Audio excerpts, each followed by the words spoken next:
Hey there, Susie here. If you work one-on-one with clients, it's easy to think that your income is capped by the number of hours you can work.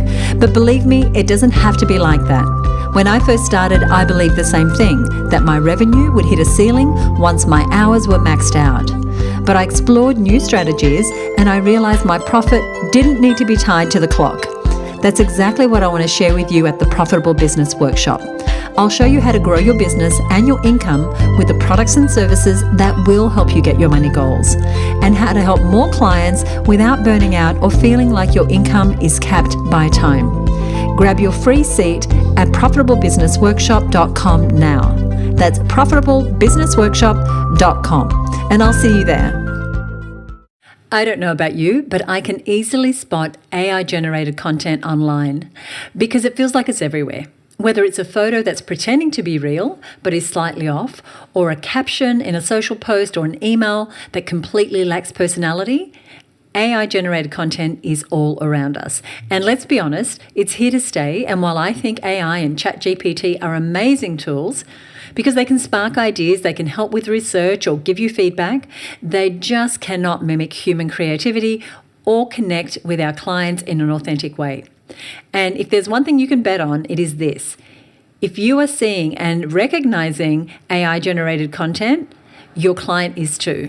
Your clients have now been trained to be wary, to not trust that what they're seeing or reading is 100% real, and they make snap decisions about whether something is trustworthy or not. That means it's more important than ever before to be the human voice in a crowd of AI so that your ideal client sees you and what you stand for and trusts you. Today we're talking about two types of AI, artificial intelligence and something we should be focusing on a whole lot more, authentic intelligence.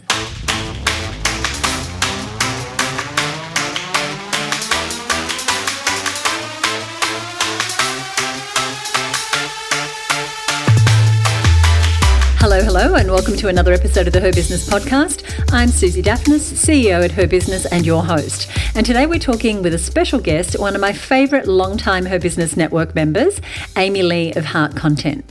And I'm so excited to share this conversation with you today because Amey is the perfect person to discuss this topic with. She has years of experience helping small businesses build and implement powerful brand stories using storytelling and authenticity to connect with their target audience.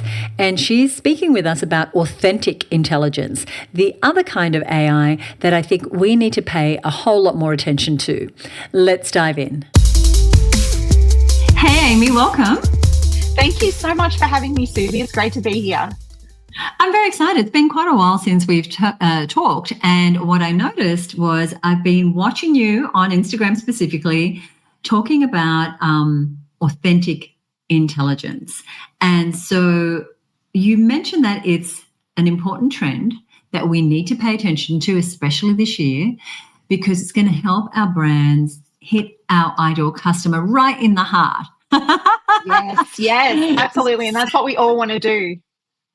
We want to, and that in the nicest way possible, of course. Yes, of course. We want to, we want to get them in the heart. Absolutely. So we're going to explore that today. So let's start off by having you explain what exactly is authentic intelligence and what, if any, connection does it have to artificial intelligence, a term that we are hearing all day, every day? Yes, artificial intelligence is everywhere. And I suppose authentic intelligence is the other AI. So if you head to the internet, you're going to find several definitions about authentic intelligence. It's a term that's used a lot when talking about how to manage a team effectively. So it's used strongly in project management circles and also in human-centered leadership. It's used a lot. But I think as we are going into the world of artificial intelligence so much more, the last 12 months has just been absolutely incredible how fast AI has grown. We really do need to get clearer in our small businesses about what authentic intelligence means for our business and for our brand and how we can achieve it. So for me, authentic intelligence is a term I'm using to describe how we show up as genuine, authentic, thoughtful, and connected when it comes to marketing and building our brand. So AI is changing the way we market. At the moment, most people are using it for content creation that they don't have the time or motivation to create. Right. It's a brilliant tool for writing or or skill sometimes. So, but look, it's a brilliant tool for writing. It can help you research faster. I write a lot of copy. I use it to streamline my research. It definitely helps you overcome the blank page challenge, which is often, when I'm working with clients, that's the biggest challenge they face into. The problem is that it can only learn from what we teach it. So it's not capable of original thought. It's not particularly good at storytelling. And the catch is the more of the same that we put into it, and the more of the same that we ask it, the more of the same it's going to give us. So ChatGPT is not going to turn you into a skilled marketer, and it's not necessarily going to show you how to tell great stories. It won't build your brand for you. It can't do thought leadership, cannot be creative. It doesn't employ critical thinking, and it doesn't have an opinion that's of its own. It has an opinion that is formed through the opinions of lots of other people and all the information that's being put into it. So AI is great, but it's not enough. And if you want to be able to leverage AI, create a sustainable business, stand out in your market, and build something worth building, you're going to need more than that. And that's where leaning into your authentic intelligence is going to become really important. Authenticity has always mattered. It's been a word that's banged around a lot, but it's going to matter more now than it ever has before. You're going to need to work out what makes your brand strong and true. You're going to need to be clear and consistent about it. And you're going to need to know where you're going, like what you stand for, and why that should matter to the people that you serve. So authenticity is going to need to be part of your strategy, and we're going to need to become deliberate about it. It can't any longer be this word that we just throw around. We're going to actually have to look at how we build authenticity into our brand and into our business. I love this conversation, and you're absolutely right. The word being authentic, has been, here's me in my bathtub, here's me doing my makeup, none of which is authentic because it's totally performative. No. And I'm not saying never, right? Because sometimes you do what you do to get a reel done or whatever. But for me, it's been a personal mission to just become more and more authentic in our communications. And when you have a tool like AI available to you, something like ChatGPT, and you can see how much it can speed up the process of putting together a blog post or a podcast or a video, I can see the lean into people saying, look, I just don't have time or the skill or the motivation, as you said, to do this, so I'm going to lean into that. But everything that I read, I can almost now, because I've been using ChatGPT from the beginning, I can see when something has been written by, or if I had a response from a client the other day, and I was like, okay, I see that is a ChatGPT response. And maybe at the time she needed that bump, to get her over the line because she didn't know how to respond, etc. But like you said, can't do the critical thinking. The other thing that it can't do is really build trust with customers, I think, because it's always inauthentic because it's not really you. So I just want to talk about trust very, very quickly, and how you see the relationship between authentic intelligence and AI as it relates to trust with our customers. So I think, as you've already pointed out, like AI is really starting to blur the lines between what's real and what's not. So we're getting fake voices, fake images, repetitive content that's being churned out and put on every other website or in every other message. So as we've got that happening around us, what we need to be aware of is that our customers have feelings about this. Like they have feelings about the fake things that they're seeing. And if everything is created using AI, like how can we trust everything a brand says is from the brand? Like, how can we trust the content? How can we know that what we're seeing, reading, or hearing is true? And your customers, whether you realize it or not, are being trained to question everything they see and everything they read, because AI is creating an environment where we need to do that. Like fake news has been a thing for years and years now. We are starting to be trained to distrust things, to doubt things, to question whether something is real or not. So while AI is great, and everybody's talking about how great AI is for our businesses, I really feel like this issue of trust is being talked about much, much less. We're kind of all leaning into the trend and the bright, shiny object and how easy creating content AI can make can do for us. But we also need to remember that it's our job to show our clients that they can trust us.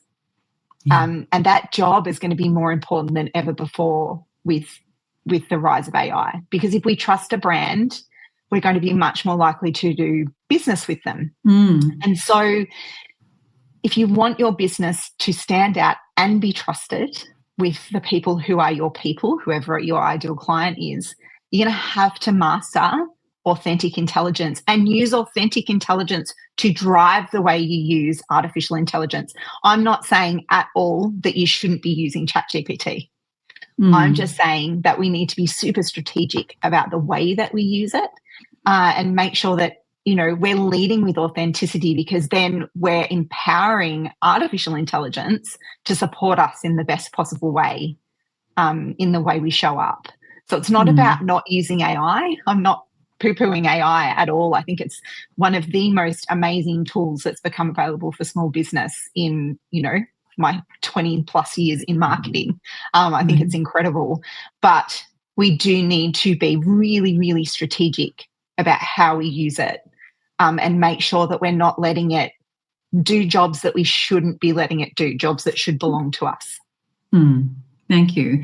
There are 5 elements of authentic intelligence that you speak about and that you suggest we implement in our marketing. They are connection, care, consistency, leadership, and storytelling. Could you take us through these briefly?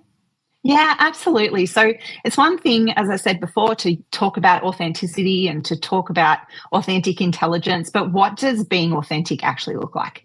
Like, how do we translate that into something that we can use in a practical way rather than a fluffy term that gets thrown around like lots of other fluffy marketing terms? How do you show up as being authentic, and how can you be real without overdoing it? Like, I think that for, people sort of think having authenticity is showing up in all your raw messiness. But I don't think it needs to be like that. And so these 5 elements are the elements that I believe you need to work on in order to, embrace your authentic intelligence, and have that show up in your brand. So they came from me thinking about authenticity in relation to being in business, in relation to building a brand, the trends that I'm seeing being floated around from brand and content leaders that I follow, and that's where these sort of 5 key elements came from. So we've got the 5 C's and L and an S. We can't always make them line up to make some sort of fancy, 3 C's, right? 3 C's. As I was going through and I started to think, what's another C word for leadership? But I'm sure he's done that thinking already. If I come up with it, I'll let you know. Absolutely, and we're always doing that in our business, trying to make it as easy for people to remember as possible, because that's where, that's what makes messaging powerful. So the first element is connection. And I think that this is, it's important to point out too, like these 5 things are all things that AI can't do. AI can't teach, like AI can't do the connection for you. We all know what it feels like to be seen, what it feels like when we really connect with someone. And so that's why building connection is a key part of authentic intelligence. That the center of connection is understanding your customer. You need to know how they think, their thoughts, their fears, their beliefs, their motivations. I know I'm preaching to the choir here with you, Susie. That's okay. Connection is like my middle name. Well, not that I'm an expert at it, but it's just what I strive to, and I think that we should all be striving to do that. And that's not to say that we're going to be perfect at it every time. But if we are looking for opportunities to show our customers that we really understand them, that we understand how they see the world, and link what we do with their view of the world, then that's how we create real connection. So how are you connected? Through shared values. How can you make your customer feel that they're in the right place, that they belong? And like I said, creating connection doesn't mean you have to share everything about yourself on social media. Connection doesn't mean the absence of boundaries at all. It just means I love that. I've never heard anyone say it like that, because I know so many women get scared about, well, they feel too vulnerable to be open. Yes. As I said, when I was kind of half joking, authenticity doesn't mean, you in the bathtub, sharing a reel. Authenticity, neither does, connection or being real mean that you're sharing more than you feel comfortable, like you said, without boundaries. So yeah, 100%. But it's about understanding where those boundaries appear for you. And if you really understand your customer, then it will be easier to know where to lay those boundaries, because you'll know what they're sort of expecting from you to feel that connection. And so building those boundaries and holding those boundaries is actually easier. Like, we don't have to share every little bit of ourselves to create an authentic connection. But it's really about knowing how you fit into the world of your customer and showing up in ways that help them feel seen through the connections that you choose to create. And I think that choosing is, an important word there as well. The second element is care. And if you really want to be connected, you have to care. And let's face it, if you're in small business, you care. Like, you care. That's not something that you have to try terribly hard to do. But implementing it can be tricky. Like, implementing care in a really strategic way can be tricky, because, look, when you care enough about your customer, your product, your vision, your mission, and the change you want to see in the world, whatever that looks like for you and your brand, your customers will see that. So it's about looking for ways to show that you care. So when you're taking the time to understand your customer, you can look at how you can care for them in what you say, what you show, and what you do in your brand. Could you give me an example of that, of demonstrating care? Yeah, so absolutely. So when I'm looking at a brand in its totality, I'm looking at very specific, elements across a business that form a brand. So let's take customer service as an example. If you want to show that you care in customer service, and one of your values is people, for example. So let's say your value is people. You want to show care in customer service because, that's an important thing for you to do. You can use the value of people to show care by making choices like having a real person answer the phone on your helpline. You can make, if you're in a product-based business, you can make returning something that's not right really easy. And putting the person first in that scenario, and believing them when they say, I have a problem with the product, and making the returns process as seamless as possible. That's showing you care and putting your value of people, at the forefront of your choices around how you care for your customers. It might be about having a website that's really clear and easy to understand, with bright buttons that are, easy to find, and not putting obstacles in the way of your customer being able to say yes. It might be having chat available 24 hours a day, 7 days a week on your website, because you're selling a product that people need help with. So that they can get access to that help, and that makes it really easy. So those are just some examples of, one of them is telling the truth in your marketing, being honest about the way you go about it. And funnily enough, it seems like a silly thing to say, really, being honest in your marketing. But I think if you make a real commitment to that, to being honest about how your process works, and what service you provide and who it's perfect for. Again, alignment with your customer, messaging that's in alignment with your customer, that shows that you care about the people that are important to you. And I think that's another, it is really important to remember that everybody's target market is different. So we're not talking about needing to show care to every single facet of the world. We're talking about showing care to the people that matter to you, so that you can create that connection with your ideal client. Thank you. And caring is a human emotion. Artificial intelligence doesn't care. Authentic intelligence does. Right? So the third C is consistency. So authenticity isn't about being sporadic or acting on every whim. So like we've talked about that already, that, we don't have to create connection by bearing our soul about every single thing that's going on in our lives. Being real can sometimes be messy, absolutely. But being authentic and trustworthy is actually about being consistent. And I don't mean the number of times you post on your social channels every week, right? Or how often you write your blog. Those are all types of consistency, but it's also about being consistent in your message.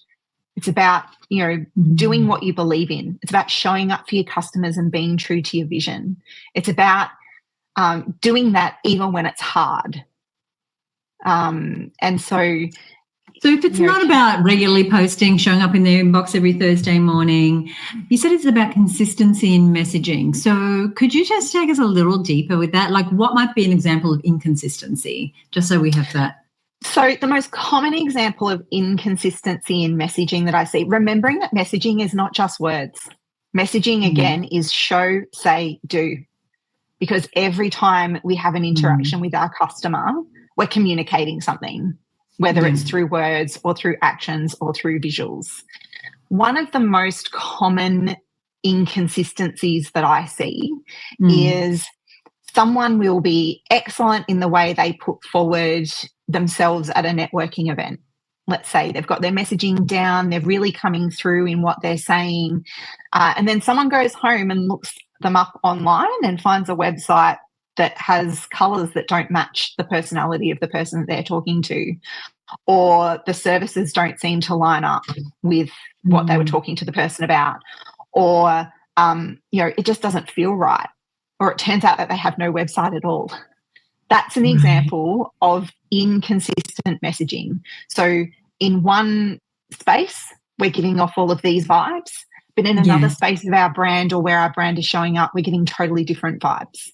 And it's super, super common in small business because we're juggling a million balls and we're trying to keep them all in the air, and we're trying to, it comes from feeling like we have to be all things to all people all the time. And lots of marketers will tell us that we need to be everywhere doing all of the things, when in actual fact, if we put our energy into connection and really getting to understand our audience, what we need to be doing as small business marketers is being where our customers expect to see us, saying and showing what they're expecting to see. And then the difficult thing is that if you have inconsistency, and we all have it, like to differing degrees, and we're tweaking it all the time, and that's part of the process too. But if you have big inconsistencies about what you say and how you show up, the person who you want to buy from you will know that something is wrong and they will disengage. So you lose trust immediately. They won't be able to put their finger on it. So unlike me, a marketer who comes in and goes, look, the reason that this is not working is because you're telling them one thing over here, but then when they get to your website, it's totally different colours and a totally different branding. And so there's a disconnect. They're like, I don't trust this. I don't know why I don't trust it, but I just don't. That's so fascinating. Yeah. So, being consistent in the way that we show up, and constantly checking how we show up in the world. So, if we make a change on our LinkedIn, is that, doing that little audit in your head, do I need to make that change elsewhere? Do I need to update my messaging in my Facebook ads or on my Instagram or on my website? Or, one of the things that I often find with my clients, so one of my key services is brand story strategy. And often, once we've been through the brand story strategy process, we rebrand. Not always, but often. And often it's as simple as we like the, key elements of the branding. So, the font is right and the iconography is right, but maybe the colours are not right. We're trying to communicate that we're fun and that we're curious and that, we're vibrant, but our colour is, like some sort of pastel-y blue. Muddy. Yeah.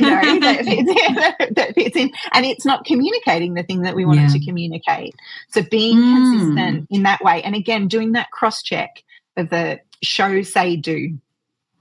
Do my show, my say, my do, are they all lining up? Are they all lining up? Yeah, so good. So good. I remember, as you know, because you've been part of my world for a long time, we used to be the Australian Businesswomen's Network, and that name was one I inherited when I bought the business, 30 years ago, more. And but her business kept coming through as the right brand for us. And so there was this inconsistency with who we were, and because our old name had us sound more like an association, a little more like a corporate body or a representative body, and that's not who we were. We were far more innovative, far more on top of trends around online learning than our name. And it was almost 8 years ago we finally let go of that name and felt far more consistent with who we are. But it's been an ongoing journey to bring consistency to everything. And, if we really nitpick, I'm sure we'll find we could get much, much better at that. But I totally get what you mean. When you meet someone or they really profess to be this professional, and then you go and the website looks like, the dog made it. It's just like, whoa, no, I'm not going to do business with you because that doesn't you don't look like a real business. Well, and it comes down to the trust. Yeah. Can I believe what you're telling me? Can I believe what I'm reading? Can I believe what I'm seeing?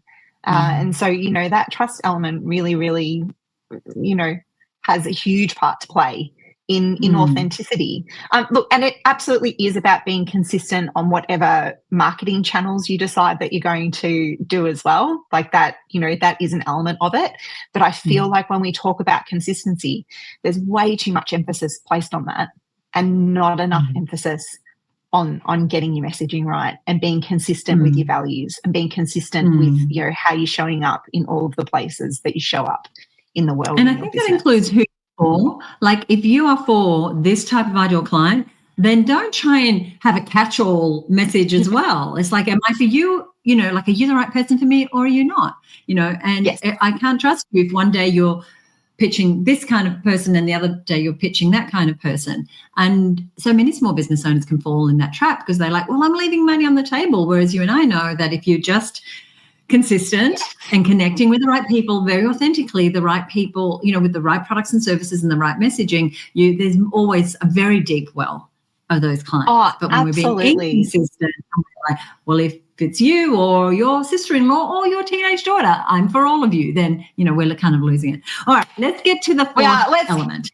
Yes, so leadership. Now, one of the challenges of artificial intelligence, of course, is that we're all starting to just copy each other into a repetitious black hole. And so,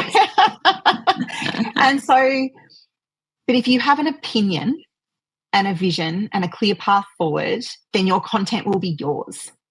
And so leadership is the fourth element because it's time to stand for something. And you can't do that if you're not willing to lead. So you need to back yourself. It's time to have an opinion that cannot be replicated by AI and then share it consistently. So don't be scared to have an opinion that's different. If you here's a great use for AI. So there's this, if you're familiar with brand and marketing, you might have heard of the 12 brand archetypes. Yes. I'm sure that you're familiar with them. Yes. Mm-hmm. I loathe the 12 brand archetypes. I think they're incredibly lazy brand strategy, very, very, very lazy brand strategy. And I think they actually interrupt connection. I think they taint your brand personality. I don't think they really encourage you to get down into the deep, deep depths of who your customer is. They are an easy way out of doing proper brand strategy. And so I wrote an article about that. But what I did is I went to AI and I said, tell me all the reasons a small business should use the 12 brand archetypes. And it gave me a list of all of the things, and it collated all the information from across the internet telling me why it might be a good idea for a small business to, choose a brand archetype from the 12 brand archetypes. And I just wrote a counter argument to that. Ah, great. Right? So it was my opinion. So I've used AI, right, to help me. For research, like you said. For research, to work out what my opinion, to help fuel my opinion. And then I wrote something that was contrary to what lots of people think. The 12 brand archetypes are still very heavily used in marketing. Funnily enough, they actually came from psychology, like in the 1950s or 60s, and marketers have just jumped on it and poached it for their own purposes. But that's a great example of having an opinion that might be contrary to everybody else, but that connects to the type of message that I'm trying to communicate to the people who matter to me, to the businesses that I'm trying to change, and to the people who think the same way as me and see the world in the same way as me and genuinely care about their customers. So, have an opinion, back that opinion, and, put it out there. Be a leader. Yeah. Right, and that is what leadership is. It isn't just about having swarms of team working for you. Leadership is about that, having an opinion, standing in your own power, saying this is who I am, this is who I'm for, here's where I agree or I don't agree. That is all showing up as the leader you are. And as business owners, I think we should all be looking to demonstrate our leadership in this way. Yeah, this absolutely. brings us to something that is, I think, your sweet spot, your area of genius, and that is storytelling. So tell us about that element. As you know, I'm, massive on storytelling, and storytelling is strategy. So, and I think that's the thing that makes me a little bit different from others that specialize in brand story, is that I'm all about brand story as strategy. So, how do we strategically implement, brand story into our business in a way that makes it easier for us to tell stories. Now, great storytelling comes from real lived experiences. It comes from our desire for connection and care that come, from other humans. It comes from leadership. Leaders are great storytellers, and great storytelling supports the consistency that real authenticity requires too. So storytelling is almost the thing that brings the other four elements together. And you're going to need to learn to create stories that your audience would choose to read or listen or to watch. Now, everybody finds storytelling a bit scary, but the good news is that storytelling is a skill, not a talent. You can learn to be a good storyteller. And if you want to learn to leverage your authentic intelligence, then you'll need to build your storytelling skills. Now, I think the biggest barrier people have to storytelling is that because they don't have brand story strategy in place, they don't know why they're telling the story, where to tell the story, who to tell the story to, what the story should be about, and when they should share the story. So coming back to real basics of, the who, what, how, why, when, if that's why storytelling gets hard, because we can all tell good stories, all of us, but knowing what stories to tell, why we're telling them, who they're for, when to tell them, so when's the right moment to tell them, and how to tell them in a way that brings our customer on the journey, that's really where the challenge is. So it's not actually in the storytelling part itself, it's the working out what stories to tell. Very good. Very good. And I'm sure that's something, I know that's something that you've helped other members with when they've worked with you at a deeper level. Now, of these elements that we've talked about, connection, care, consistency, leadership and storytelling, do you find there's any one that most women business owners struggle with more than any other? Well, actually, lots of people would think that it's maybe storytelling or leadership, but I think it's the one we've spoken most about, which is consistency. It's consistency that I see business owners struggling with all the time. And I think this is because we haven't done the strategic work we need to do in order to be able to be consistent. So, we've already talked about the fact that consistency isn't just the amount of frequency you show up on social media. It's about consistency of message and actions and values and how these show up for us in our business. So, but if you come from a place of strategy, so both brand story as a strategy and marketing strategy, then consistency becomes much easier because you've been guided by a clear roadmap that will show you, like I said before, the when, what, where, how, and why of being consistent. So it's about having a strategy in your business that allows you to make decisions easily about where you should be marketing, what you should be saying, how you should be saying it, where your audience is. And suddenly all of this, when you've got those strategies in place, consistency becomes easy. Right. Because you've got the roadmap. Yeah, like you've got the roadmap. We're not having to overthink or overanalyze every choice that we're making. We really clearly see how each step or each message or each choice we make in our business fits in to the bigger picture that allows us to be consistent. And so I think consistency is the thing that we struggle with the most. Well, thank you for pointing that out. I can totally see how that is the case, where it might seem it's some of the other things, but it's that. It's like just being, consistent across all those areas that you mentioned. And I think that it comes from, not knowing how, a couple of things. I think it comes from not being willing to draw a line in the sand and saying, this is who I'm for, and this is my ideal client, this is my message, but rather just not having clarity around who you are, what your brand is, what your brand story is, which is something I know that you help people with. And I think also being misinformed about, like, the more people I appeal to, like the more I try to appeal to more people, the more business I will have, which we know it's totally the opposite of that. It's like consistently being the person, the right person for your ideal client is the consistency that you want to be aiming for, and having that consistency be across all the different, it doesn't matter which channels or how many times you post.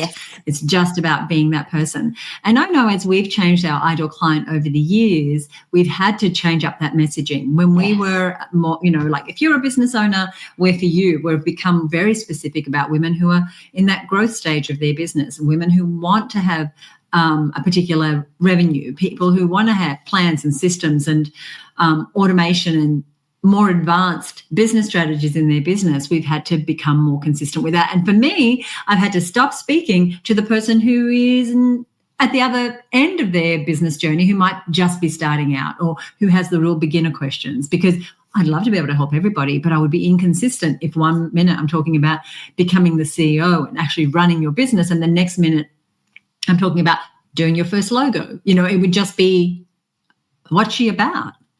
Absolutely. And I think that, we don't know in business what we don't know when we first go into it. And so I do just want to say, if all of this is feeling kind of overwhelming and new, like that's a normal thing to be feeling. But the goal of it, and the goal of thinking about authentic intelligence and thinking about being strategic, is actually to remove that overwhelm so that, we can be confident in the way that we show up in our business. And I think if we have clear, consistent messaging and a clear, consistent brand, and we know who we are and we know who we're for, your confidence will skyrocket. And all of these things will become easier. It will become easier to create connection. It will become easier for you to care about the right people, because you're targeting your target market. It'll be easier to be consistent. It's easier to lead. It's easier to tell stories, when you're clear and confident. And less overwhelming. You're going to be doing less. And it might sound like, oh, well, that's a lot of things to do. But actually, when you have these things, you're not throwing spaghetti against the wall. You're not scattering your energy. There's just fewer things to do and do well. And which brings me to, we're talking specifically to women business owners who are the CEO, the marketer, the product developer, the bookkeeper, the content creator, everything in their business. And I think you've kind of answered this question in what you just said, but what I was going to ask was your advice for those who are overwhelmed with brand storytelling and personal connection and marketing messaging. What is your advice for them? Because I feel like you've just said it, but it is about having this the blueprint in place in the first place. Yeah, it's about knowing your brand and having a strategy around that. One of the things that I see business owners do all the time is flip from one bright, shiny object to the next. And I'm guilty of it too. I'm guilty of it too. I have absolutely done it.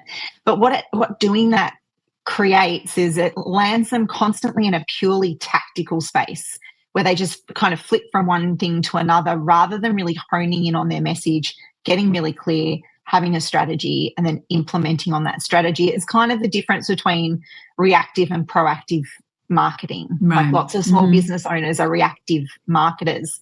And funnily enough, artificial intelligence is a great example of this, of following the bright, shiny object. Because whilst AI is an amazing and powerful tool, that's all it is. It's a tool. It's a tool, it's a tactic, and you can't get the most out of it if you don't know what you want it to do. So you need to have a strategy.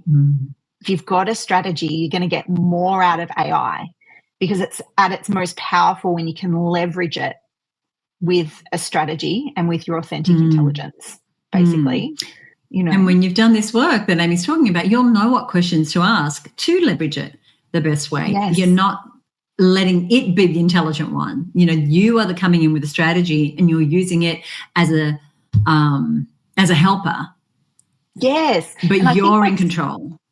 What's interesting is I've noticed a lot on social media recently, like in the last maybe 3 or 4 months even, it's gained huge momentum, is people giving you prompts. So AI prompts that you can use for AI to give you this script or that script or this messaging or that messaging. And every single prompt says, type this in directly. And it gives you some words. And then in brackets, it says your target audience. Then it gives you some more words. And then it says in brackets, insert your message or your, your values or your service or your, or the objections your clients have. Or the objections or the da-da-da-da. AI is not going to answer those questions for you. So it can output the thing for you, but it can't tell you what to fill in those brackets, what goes in the parentheses. And authentic intelligence and brand story strategy can answer those questions for you. So that, again, you can leverage AI in a way where it works for you and it doesn't feel frustrating. You don't spend 5 hours of your life trying to get something out of AI that's usable. Prompts are great, but if you don't have the answers to the questions inside the parentheses, then, that's a problem you need to solve, and it's solved by strategy. Absolutely. And if we take that one example you gave of if in parentheses it's your ideal client and you have not done your ideal client work and everyone is your client, or it's very vague, like women or even women business owners, still vague, too broad, or heart-centered entrepreneurs. What is that? Right? So you want to be you want to have done the work on the ideal client. Yes. If it's asking you to put in that place, use their words. If it's asking you in parentheses to put the objections they have, we're not coming from our mind. How do we come from our market? From what we know those objections are. Again, it takes us doing the work. So it can leverage us in so many ways because it spits things out, in seconds, but we've got to be feeding it the right thing, and we can only know it's the right thing if we've done the work that Amy's talking about. I could talk about this forever. Amy, you've got a program called Brand Story Strategy Workshop. You run that a couple of times a year, and you've got one coming up. We're going to put a link to where people can get more details. We're going to invite people to follow Amey on Instagram. I do, and I love the tips. It's why we're having this conversation today. I love the tips that you're always putting out there. It's always so educational and very practical. Thank you. I would love for you, tell us a little bit about what's in that workshop, and then I have a question for you that sort of turns the tables back on you and your business. So absolutely. Tell us a little bit about the workshop. Go ahead. Absolutely. So the Brand Story Strategy Workshop helps you to align your brand vision, brand mission, brand values, points of difference, your tribe. We've talked a lot about tribe today and understanding your ideal client, and also your brand personality, and then show you how you can implement that in a confident way into your marketing so that you've got clearer marketing, clearer messaging, less overwhelm, and more of bringing in exactly the right type of client for your business. So you can do it all confidently. It's an 8-week program. It's online tutorials combined with live group coaching. So you get to see me every week. And then we do a 30-day follow-up call as well. So you get a chance to test everything that we've built together in the wild, and then come back and ask any questions that you have. And I run that a couple of times a year, and it's small group so that everybody gets, the attention that they need. And we leverage everything that everybody already knows about their business, and we take it and put it into a usable format so that it can actually be a guiding force in their business rather than throwing spaghetti at the wall, like you said before. I love that analogy. Well, thank you. We will put a link to that in our show notes. I'll give you those details in just a moment. At Her Business, as you know, firstly, Amy's helped a lot of our members over the years. She's got 2 beautiful children. Both times she's gone on maternity leave and said, Susie, I need to take a break and come back. She's had a wait list of people waiting to do business with her. So highly recommend, if you're looking for that support, to look Amey up. Amey, you know, at Her Business, we have a tagline, which is do what you love every day. What does a perfect day in Amy's life look like as far as your business when you are doing what you love every day? Well, my vision, Susie, is to help my clients create a bigger impact in their business. And so for me, one of my absolute favourite types of day in my business is when I'm connected with my clients and we're kind of, almost telepathically hooked up together. I love strategy calls. Where we get really clear on what we're trying to do. We link everything back to brand story that I've built with my clients and content strategy. And then we, do implementation. So how do we execute on that? I love when I'm able to deliver an insight or a piece of content that really lands with my clients and they go, oh, or, I change the way that they've been looking at something or remove an obstacle for them that was standing in the way. Of them being able to have an impact and be more in their business. Because when I'm doing that and what we're doing together makes them confident and helps them show up powerfully in the world, I get goosebumps. I love it. When clients come back to you and say, oh, that thing has been stressing me for forever and now I've got a way forward and I know where to go and I know what I'm doing. That really lights my fire.